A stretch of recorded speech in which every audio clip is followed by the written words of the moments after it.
السلام عليكم ورحمة الله تعالى وبركاته. معكم كالعادة بلول عبد الرحمن في فيديو جديد على القناة. فيديو اليوم على بالي بلي كنتو تقارعوا فيه في مدة طويلة بزاف، للأسف ما كانش عندي الوقت باش نصور هذا الفيديو تاع اليوم اللي هو مراجعة للدرون اللي شريتها من موقع علي اكسبريس. الدرون هذه جبتها بها بالكاميرا تاعها، دونك اليوم غادي نوريكم كيفاش قدرت ندخلها وكيفاش ما حجزوهاليش، وثاني نعطيكم البري اللي شريته بها واللي هو بري ناقص بالبزاف. مستحيل انك تصيب الكاميرا او الدرون هذه في الجزائر بهذا السعر. دونك تابعوا معايا الفيديو حتى للنهايه، وغادي نعطيكم ثاني الروابط اللي تشروا منهم هذه الدرون بارخص الاسعار. دونك تابعوا معايا الى النهايه، والروابط تسيبهم في خانه الوصف في الاسفل.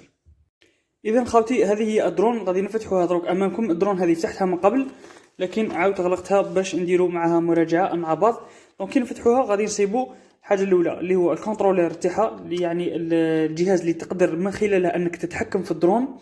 هذا اول حاجه. بالنسبه للحاجه الثانيه واللي هي الدرون نفسها، هذه هي الدرون، نفتحوها مع بعض. اذا هذه هي الدرون. بعد ما فتحتها يجي معها ثاني صوالح احتياطيين. الحاجه الاولى يجي معها الكابل تاع الشارجر تاعها، يعني اللي من خلاله تقدر تشارجي الدرون هذه باسكو تتشارجا. وبالنسبه للكونترولير هذا يتمشى بلي بيل، يعني هذا دير له لي بيل وهذه تشارجيها. يجي معها ثاني تورنيفيس سبيسيال اللي تفتح به البالونات تاعها، ويجي معها 4 من هذا اللي هو البروتيج. هذا البروتيج يركب هنايا فوق الرياشات هذو باش كي تلامس الاسطح ما تتكسرلكش.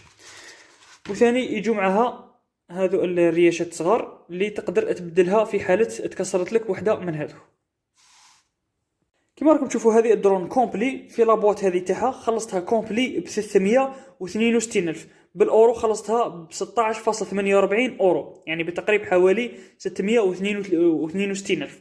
هذه كومبلي. دونك هنايا لو كان نقلبوها كيما هكا ونشوفوا هنايا واش فيها. كما راكم تشوفوا الكاميرا هذه اللي فيها، هاي تقدر تنحي لها هذا البولون اللي راه هنايا، وتقدر تنحي هذه الكاميرا هذه اللي راكبه فيها فارغه، يعني ما كاش كاميرا هنايا. دونك انا كومونديتها بهذا الشكل. نقدر نكوموندي الدرون بها بالكاميرا تاعها، لكن يحجزوها في لا ديوان. دونك الحل هو انك تكوموندي الدرون بهذه الطريقه، فيها كاميرا فارغه كما راكم تشوفوا في المكتوبه في موقع علي اكسبريس درون ويزاوت كاميرا، يعني درون من دون كاميرا. ومن بعد يعني بعد ما توصلك ولا بعد 20 يوم من النهار اللي تطلب فيه الدرون زيد تكوموندي الكاميرا وحدها. وهذه هي الكاميرا، راني كومونديتها وحدي، ها هي وصلت الكاميرا. دونك واش غادي نديرو؟ نحو هذه برك وتركب الكاميرا هذه في بلاصتها، تركب لافيش تاعها هي الداخل وتولي تخدم بشكل عادي.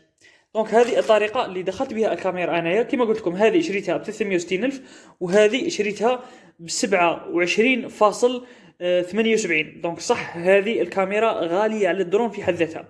دونك بيناتهم تجيك حوالي 40 دولار اللي هي حوالي 880,000.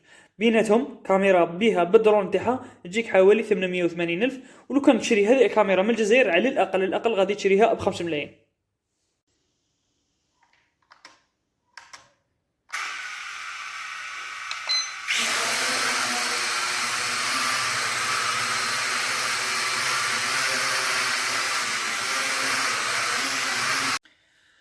اذا خوتي كان هذا هو الفيديو تاع التجربه تاع الدرون. كما قلت لكم باش جبناها من موقع علي اكسبريس بسعر رخيص بزاف. طريقه كانت سهله بزاف اني نشري الدرون وحدها والكاميرا وحدها، لانه قانونيا الدرون من دون كاميرا تعتبر مجرد لعبه فقط وتفوت في راديوان بلا ما يحجزوها لك. دونك هذا هي السر، ولا هذه هي الطريقه اللي يستعملوها كامل الجزائريين اللي دخلوا الدرون من قبل. باسكو كاين ناس بزاف قبلي دخلوا الدرون بنفس الطريقه، هي ان الطريقه يجيب الدرون وحدها والكاميرا وحدها. دونك على بالي هنا دروك غادي تسقسوني، هل اذا طبقنا هذه الطريقه تاع نشري درون وحدها والكاميرا وحدها هل 100% نتوصل بالمنتج هذا؟ نقول لك باللي راك في الجزائر اتوقع كلش ممكن في اي لحظه شخص في راديوان تبان له في راسه انه يحجز هذاك المنتج، وهو قانونيا نورمالمون يسمحوا له باش تفوت. كاينه نسبه مخاطره لكن قليله بزاف بزاف بزاف. وانا صراحه خممت باللي كاينه نسبه مخاطره، لكن قررت اني ريسكي. علاش؟ باسكو المنتج رخيص بزاف بالمقارنه مع السعر تاعه هنا في الجزائر. دونك اذا المنتج فات واذا توصلت به، وكاينه بيان سور نسبه كبيره ان المنتج نتوصل به بشكل عادي، وصراحه توصلت به كما راكم تشوفوا. دونك اذا وصل ندي فيه فائده كبيره في حال قررت نبيعها. وبيان سور غادي يكون عندي منتج غالي بزاف في الجزائر في حال بغيت نكسبها، غادي يكون عندي منتج غالي بزاف في الجزائر وانا شريته بسعر رخيص بالبزاف. ثاني حاجه واحده اخرى، الكاميرا هذيك كاميرا 4K، يعني الكاليتي تاعها شابه بالبزاف، كاليتي صافيه وعاليه الجوده. دونك حاجه واحده اخرى، علاش انا درت لكم المراجعه على الدرون فقط، يعني تجربه درتها على الدرون فقط وما درتهاش على الكاميرا؟ السبب هو اني ما عرفتش انا نركبها. علاش؟ باسكو الدرون فيها لافيش وحده برك لداخل، والكاميرا جاو فيها زوج تاع لافيش، لافيش الزوجه ما عرفتش وين نركبها. دونك اذا واحد فيكم يعرف حل هذا المشكل يكتب لنا في خانه التعليقات، وانا ثاني من بعد غادي نزيد نحوس في اليوتيوب كي نصيب الحل لهذا المشكل غادي نركبها ونسجل بها دي فيديو، ولي فيديو هادو كالعاده تصيبوهم في الانستغرام، ندير بها دي ستوري، ولي ستوري تصيبهم في الانستغرام تاعي، انستغرام بلوله عبد الرحمن. اذا كان هذا هو الفيديو تاع مراجعه الدرون، ان شاء الله يكون عجبكم، وكما قلت لكم الروابط تصيبهم في خانه الوصف، ادخلوا في حال بغيتوا تشوفوها ولا بغيتوا تشتروا المنتج هذا، ادخلوا في خانه الوصف وادخلوا لموقع الي اكسبرس تصيبوا المنتج هذا. ان شاء الله يكون عجبكم. اذا عجبكم ما تنسوش تحطوا لنا لايك، وما تنسوش تشتركوا في القناه في حاله ما كنتش مشترك، باش تتوصل بالفيديوهات اللي راهم جايين اللي غادي يكونوا حول الربح من الانترنت وحول مراجعه لمجموعه من المنتجات اللي في موقع الي اكسبرس. كان هذا هو الفيديو، الى فيديو اخر، دمتم في رعايه الله تعالى وحفظه، والسلام عليكم.